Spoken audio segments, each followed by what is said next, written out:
दे शक्ति है, उसमें स्वदेश की भक्ति है। वह युद्ध के रुख को बदल देता, दुश्मन को पल में मसल देता। महायोद्धा, महायोद्धा, महायोद्धा, महायोद्धा, महायोद्धा, महायोद्धा, महायोद्धा, महायोद्धा। निर्भीक साहसी वफादार वो सूरवीर सबका है यार। उत्साही सूरमा परम वीर, रक्षक सब कारण धीर वीर। हिम्मत वाला, साहस वाला, योद्धा सबका है रखवाला। महायोद्धा, महायोद्धा, महायोद्धा, महायोद्धा, महायोद्धा, महायोद्धा, महायोद्धा, महायोद्धा।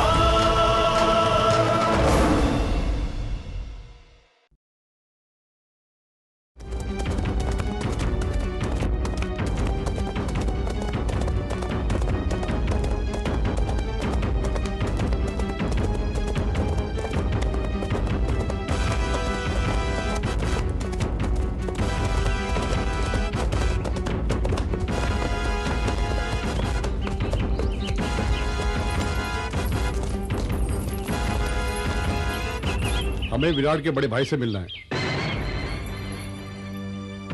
मैं हूं विराट का बड़ा भाई। क्यों, क्या बात है?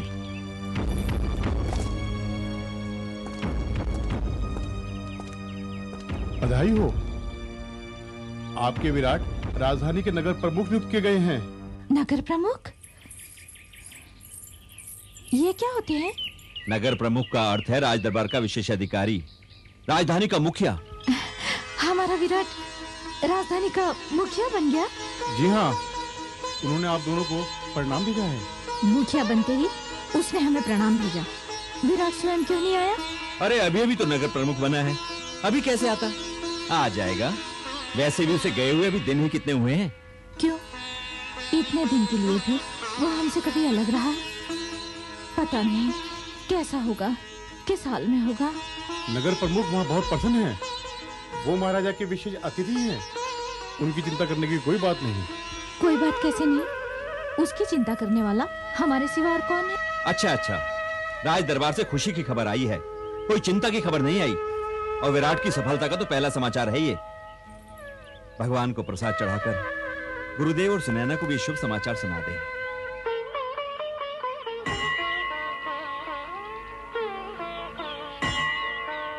पुजारी जी लीजिए, देवी माँ को प्रसाद चढ़ाइए। राज दरबार से हरकारे आए हैं अपने विराट का समाचार लेकर। क्या समाचार लाए हो? महाराज ने हमारे विराट को नगर प्रमुख बना दिया है। अरे वाह, ये तो अत्यंत शुभ समाचार है। आज मैं बहुत प्रसन्न हूं पुजारी जी। मैं भी सुनायक।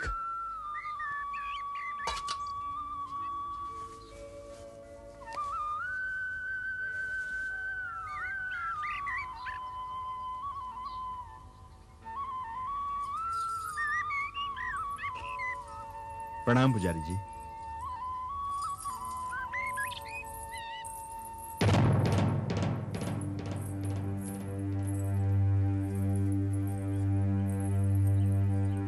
पुजारी जी, ये विराट कौन है? विराट हमारे प्रांत की ऐसी आंधी है जिसमें हाथियों जैसा बल है, हिरणों जैसी फुर्ती है, अर्जुन जैसा लक्ष्य है, हमारी पृथ्वी जैसा धीरज है। बिल्कुल हमारे आकाश की तरह है विराट। हमारे क्षेत्र का सबसे महत्वपूर्ण नागरिक भी वही है। और आपको जानकर ये आश्चर्य होगा कि विराट मेरा शिष्य है। आपका शिष्य है विराट? तब तो ये आश्चर्य की बात है। किंतु महाराज ने तो उसे नगर प्रमुख घोषित किया है। इसका अर्थ तो यही हुआ ना कि महाराज दरबार में स्वयं को असुरक्षित महसूस कर रहे हैं। महाराज की असुरक्षा के प्रति अब आप आश्वस्त हो सकते हैं राजगुरु। महाराज द्वारा विराट को नगर प्रमुख बनाने की घोषणा को सुनकर मैं पूरे विश्वास के साथ कह सकता हूं कि महाराज पर आने वाली किसी भी विपत्ति को पहले विराट का द्वार खटखटाना होगा। आप उस दुष्ट सेनापति काल भैरव को ठीक से जानते नहीं हैं पुजारी जी। काल भैरव विराट को अपने शतरंज की गोटी बना के रख देगा। आप भी हमारे विराट को अच्छी तरह से जानते नहीं है राजगुरु।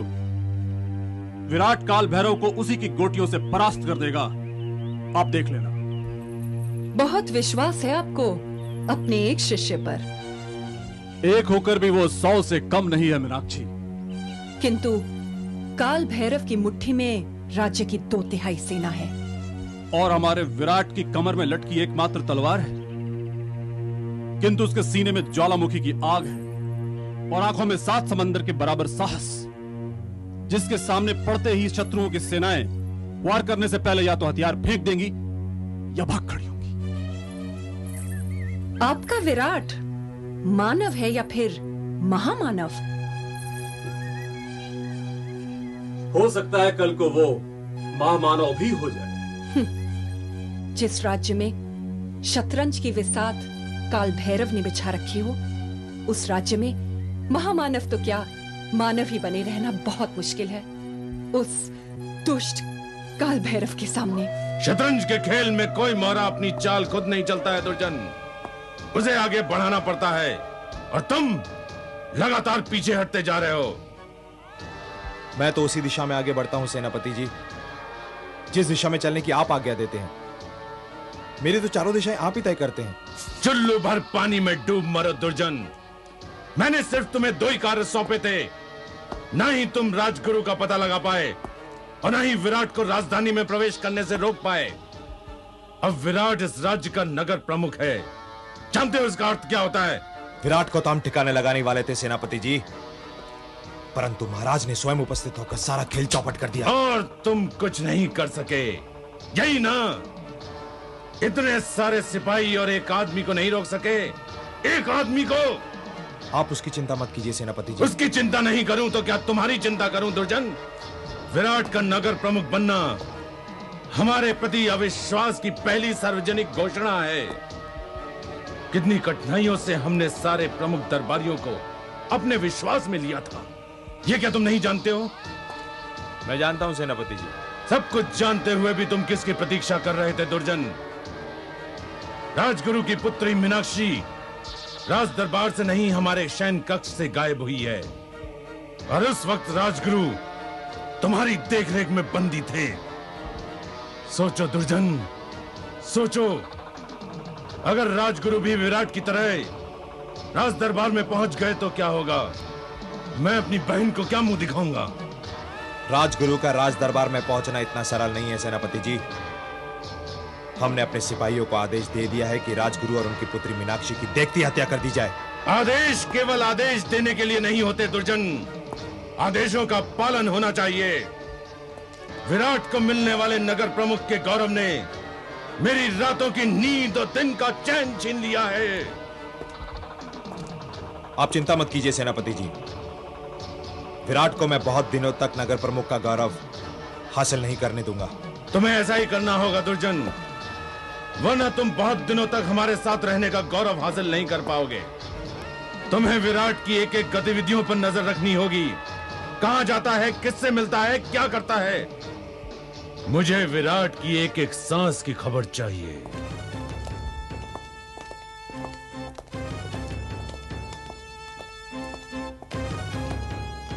प्रणाम महाराज, आपने मुझे बुलाया? हाँ विराट, हमने तुम्हें बुलाया है। विराट, हमारे राजमहल की शांति में कितनी अशांति है, उसकी गूंज तो तुम्हारे कानों तक पहुंच गई होगी। हम राजनीति के एक ऐसे भंवर में फंस गए हैं जहां अपने और पराये की पहचान मिट चुकी है। समझ नहीं आता हम किसे अपना समझें, किस पर भरोसा करें। किंतु यह राज्य तो आपका अपना ही है महाराज। अपनी संतान की तरह इसकी प्रजा भी आपसे पराई नहीं है और राज्य के सभासद तो आपके सेवक ही हैं और राज्य के सेनापति काल भैरव तो आपके संबंधी ही हैं।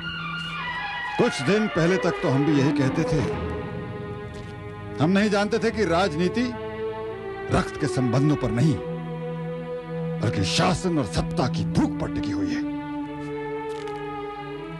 काल भैरव को हमने अपनी संतान की तरह पाला है।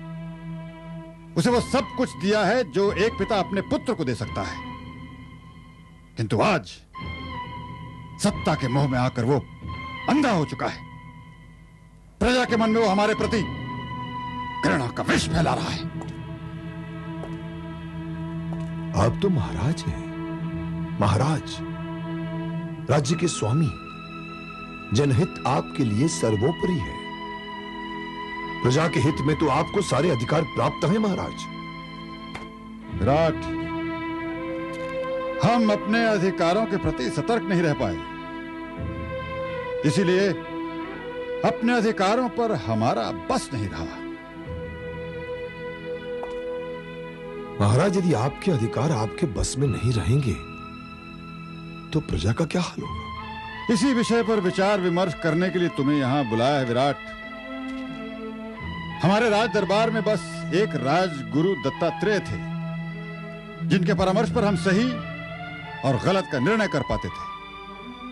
किंतु पिछले 3 महीनों से राजगुरु अपनी पुत्री मीनाक्षी के साथ लापता हैं और उनकी तलाश का प्रश्न हमारे लिए जीवन और मृत्यु का प्रश्न बन गया है। राजगुरु के लापता होने के पीछे कोई विशेष कारण महाराज? यही तो हमारी समझ में नहीं आ रहा कि राजगुरु दत्तात्रेय हमें इस तरह छोड़कर क्यों चले गए।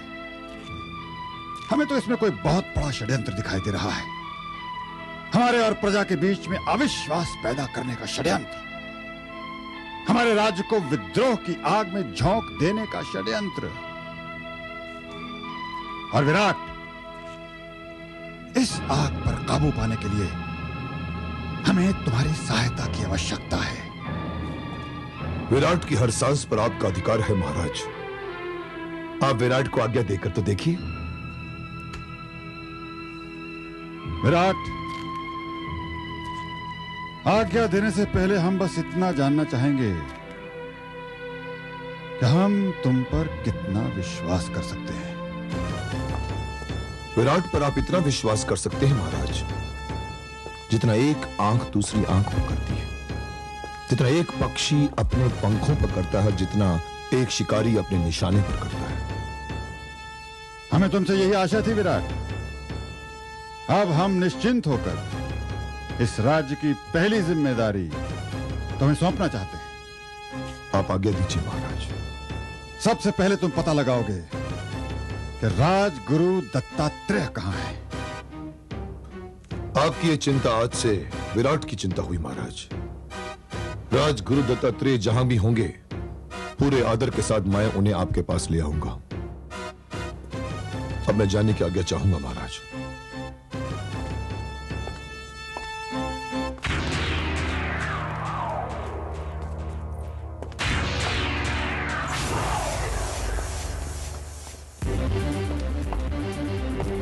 कौन है? रुक जाओ।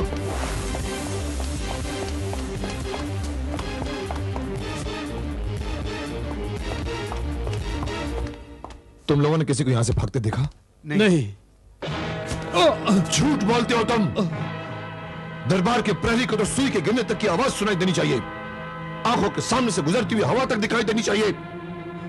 पीठ दिखाकर भागता हुआ घुसपैठे तुम्हें दिखाई नहीं दिया? तुम लोगों के रहते हुए वो आदमी महल में घुस कैसे गया? हम सच कहते हैं नगर प्रमुख, हमने किसी को नहीं देखा। नहीं देखा तो देखना सीखो। कहीं ऐसा ना हो एक दिन देखने के लिए तुम्हारे पास आंखें ही ना रहे।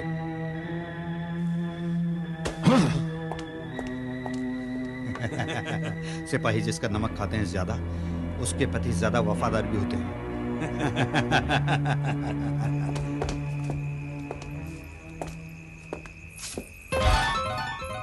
कौन हो तुम?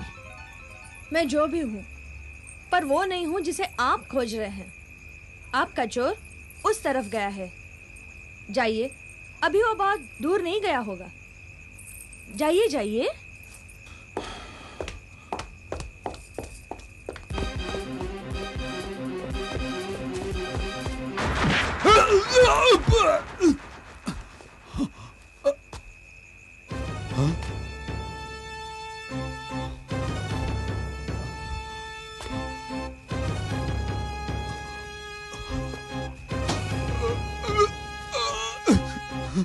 कौन हो तुम?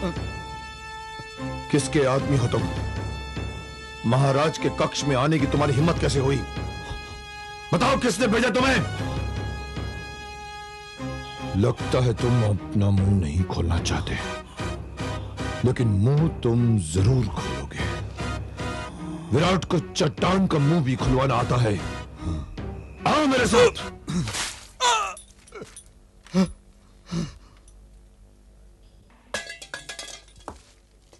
मैं अंतिम बार तुमसे पूछ रहा हूं,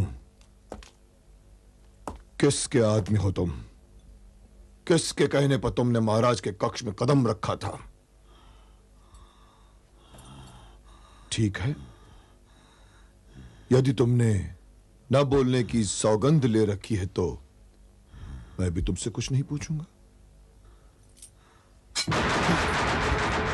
डरो नहीं, मैं तुम्हें जान से नहीं मारूंगा।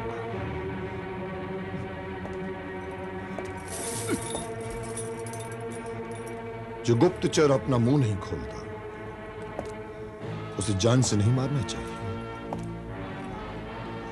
उसके जीभ और उसके हाथ को काट देना चाहिए, ताकि वो लोगों को ये ना बता सके कि उसके पास सूचना क्या थी। ठहरो, बताता हूं। लगता है तुम्हें मृत्यु से नहीं, जीवन से भय लगता है। ठीक है, बताओ, किसके आदमी हो तुम? किसने तुम्हें राजा के कक्ष में भेजा था? मुझे दुर्जन ने भेजा था। दुर्जन ने? किंतु क्यों? महाराज और आप पर दृष्टि रखने के लिए।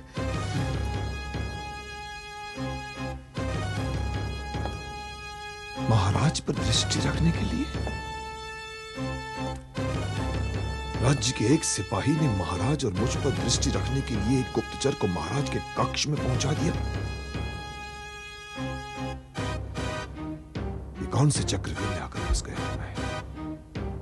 कौन से चक्रव्यूह?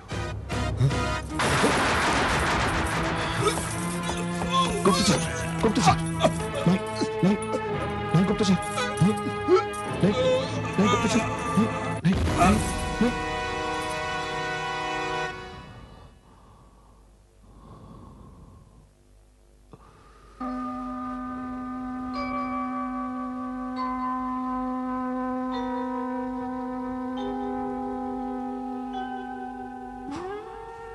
विराट की बाहों में पहला शव।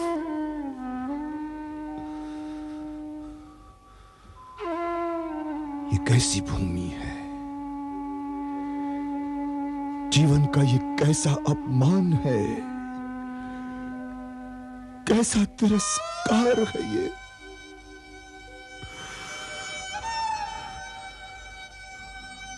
क्या राज दरबार की प्रत्येक ईंट के नीचे शवों का ऐसा ही चित्कार है?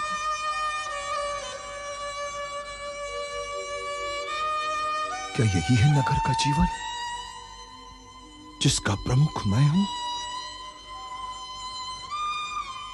क्या यही है वो राजधानी जिसके रास्ते मेरे प्रांत के हर गांव तक जाते हैं?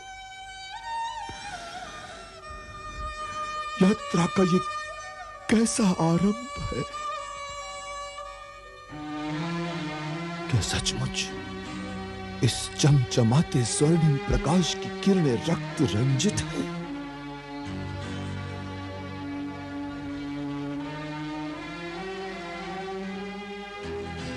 यदि ऐसा है तो ये यात्रा मुझे कहां तक ले जाएगी? कहां तक ले जाएगी? कहां तक दुर्जन, कहां तक मैं तुम्हारी धृष्टताओं को हवा दूं? यदि हमारा गुप्तचर महल के बाहर नहीं आया तो गया कहां? हमारे सिपाहियों ने तो उसे गुप्त मार्ग से भेज दिया था सेनापति जी, एकदम सुरक्षित। गुप्त मार्ग से भेजा था तो क्या गुप्त मार्ग उससे निकल गया?